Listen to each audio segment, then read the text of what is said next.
আপনি কি আপনার প্রাণের সাহাবীর জন্য গায়েবানা জানাজা পড়বেন না? বিশ্বনবী বললেন অবশ্যই পড়বো। সাহাবীদের মধ্যে ঘোষণা দিলেন, ও সাহাবারা, তোমাদের ভাই মুআবিয়া ইবনে মুআবিয়া আল মুজানি কিছুক্ষণ আগে মদিনাতে ইন্তেকাল করেছে। সবাই বাইরে বের হয়ে আসো, এই মাত্র আমরা এই মুহূর্তে আমরা গায়েবানা জানাজা পড়ব। বিশ্বনবী প্রথম কাতারে দাঁড়ালেন, হাজার হাজার সাহাবারা লাইন ধরে দাঁড়ালো।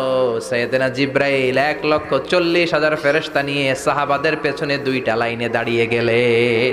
প্রথম লাইনে 70,000, দ্বিতীয় লাইনে আরো 70,000, 1,40,000 ফেরেশতাদের বহর। আর সাহাবারা মিলে আল্লাহু আকবার বলে গায়েবানা জানাজা শুরু করলেন। নামাজ শেষ। বিশ্বনবী তো অবাক, ঘটনা কি? কোন সাহাবীর গায়েবানা জানাজায় তো ফেরেশতা নামে না আকাশের উপর থেকে।